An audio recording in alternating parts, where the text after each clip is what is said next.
Okay, here's another random talk I had. I'm reading my book. Almost done with this. Yes, I did hit myself in the face.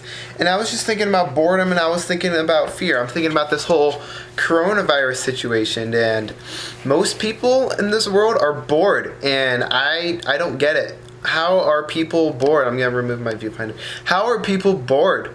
I hear people and they're saying, man, I've watched just about everything on Netflix. I've seen everything on Hulu. I'm tired of scrolling through Instagram. I'm bored of playing video games. And then there's me just so confused by it. Like, how are you bored? How are there so many people in this world that are bored? And when you're bored, there's two things you can do. You can either go on an upward spiral or a downward spiral. And most people in this world are actually going on a downward spiral. And that's insane. I really do find that to be insane. Because first of all, there are this many people that are bored. And there are this many people that are on a downward spiral. Now, let me ask you something. Do you know what's good for you? Do you know things that are tried and true, things that are good for you, right? Running, being active, going to the gym, that's good for you, right? Everyone knows that. Reading books, that's good for you, right? What's not good for you? Eating crappy food, being lazy, doing nothing. Everyone knows what's good and bad, yet people choose bad, and I'm just blown away by that. And if that's you, you have to make a change. Because someday you're going to be 60 years old, and who knows, you might be young and you might be youthful and healthy, or you might be on life support. You might think, gee, I wish that I had done this. I wish I took the leap of faith. I wish I asked the girl out. I wish I joined that business. I wish I picked up guitar. I wish I started that YouTube channel. Whatever. You should really take this time to be bold. And that's what I want to talk about, is boredom. Find 3 hobbies. Find a hobby that keeps you fit, physically fit. Find a hobby that keeps you creative. Find a hobby that makes you money. Okay, I found all 3. Found a hobby that keeps me fit. I love going to the gym every morning. It's like my checklist. I have to go to the gym. I have to work out. That is how I feel that I did something productive for the day. I wake up, boom, you woke up. I drink a glass of water, boom, that's a victory. All these small victories, at the end of the day, I look back, I did all these little things. But if you look at it on a piece of paper, like, wow, I can't do that in a day. Oh, really? Really, can you wake up at 5 in the morning? Can you work out? Can you drink lots of water? Can you eat a good breakfast? Can you wash your face? Can you attend a champions call every morning on leadership, entrepreneurship, mentorship every morning?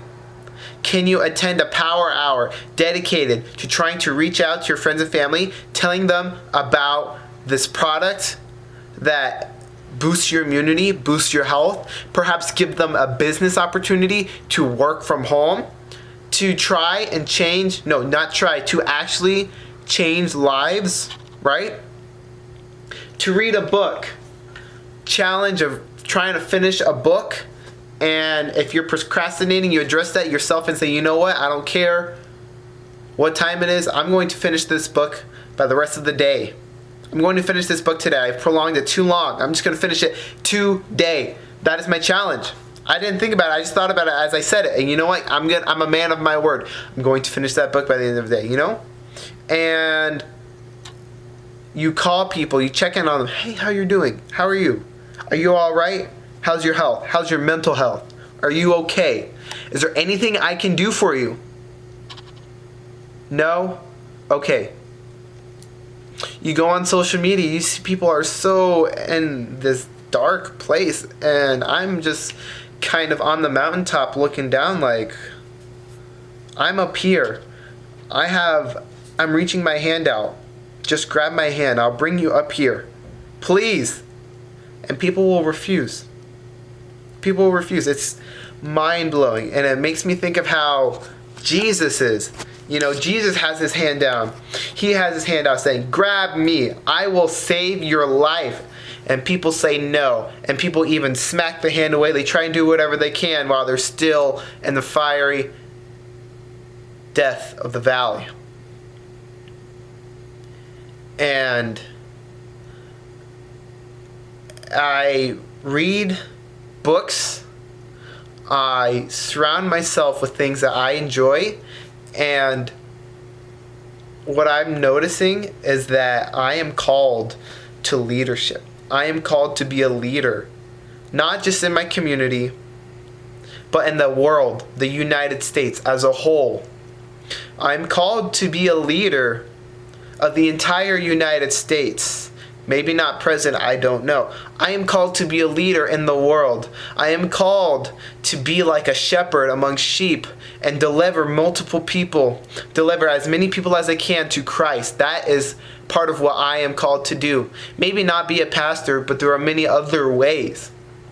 And I really do believe that. And I just wrote down my affirmations. This is what I'm going to do from now on every morning is I drink my glass of water. And what I'm going to do is say my affirmations, speak my affirmations into the water, because remember, water has thoughts. And then I'm going to drink that water as if I am swallowing my own affirmations, my own manifestations of what I want. So here it is.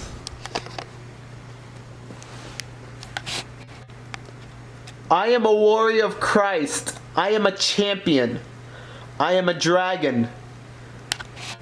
I manifest my desires through sheer will. I am radiating with energy. I have everything I need. I am loved. I will make a positive impact on the world. Those are my daily affirmations. They might be tweaked a little bit here and there, but that's something I've been thinking about for a couple weeks. There are a lot of changes I want to do, and there's a lot of videos I want to make. Sometimes I get these random thoughts, and I think, instead of battling it out in your own head, just speak it out. Not just speak it out, speak it into this camera, and then put it online for the rest of the world to see. And then when I become older, when I become 40 years old and well retired, I don't think I'll ever retire. If I do what I want to truly do, if I want to create and design technology, next generation technology for the United States, that's what I truly want to do. If I do that, I'll work till the day I die, but I'll be so passionate about what I do. It won't be like work.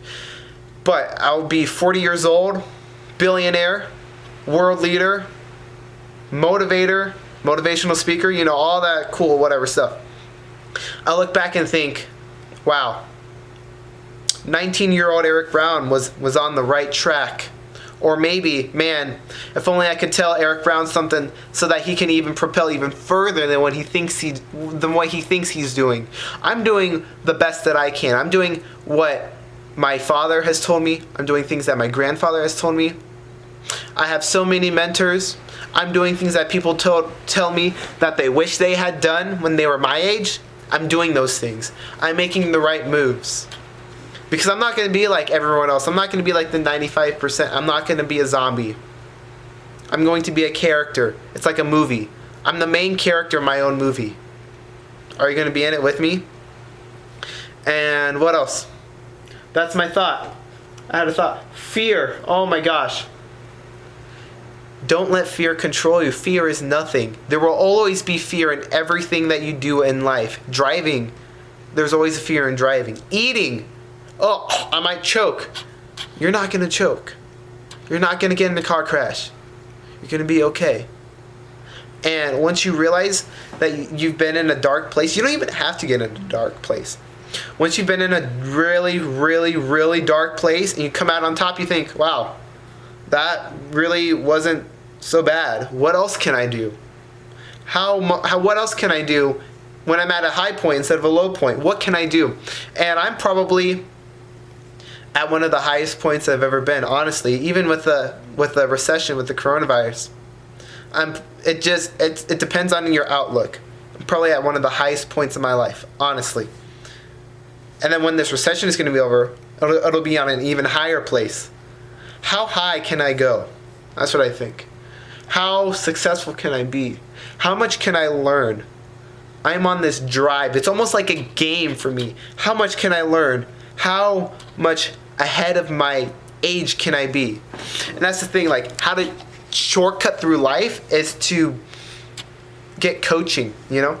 Let's say you have a freshman in high school and a senior in high school or college. A freshman in college and a senior in college. A freshman in college, to learn everything that the senior has, would have to go through 4 years of partying, of school, of relationships, of trying to find your social group, trying to find your friends, doing good, failing, doing good, failing, and then you get to your senior level and you're at where you hopefully want to be. Now imagine if a senior poured time into that freshman saying, this is what I wish I knew, this is what I wish I would have done. Suddenly that freshman doesn't have to go through those 4 years of trying to figure it out. The freshman already has somewhat of an idea so that he can avoid going low, try and avoid making those mistakes to get to where he wants to go by the time he's a senior. Maybe even go beyond that. And you think, well, gee, don't you have to make a mistake? I think that for me, like, let's say, to learn about credit card debt, I don't have to be $25,000 into credit card debt to understand credit card debt. I know what credit card debt is. I don't need to be in $25,000 for it to hit me, right? So I'm not going to make that mistake. I'm not going to do anything like that. I'm not going to date the wrong person. I'm not going to get involved in the wrong hobby or the wrong business, you know?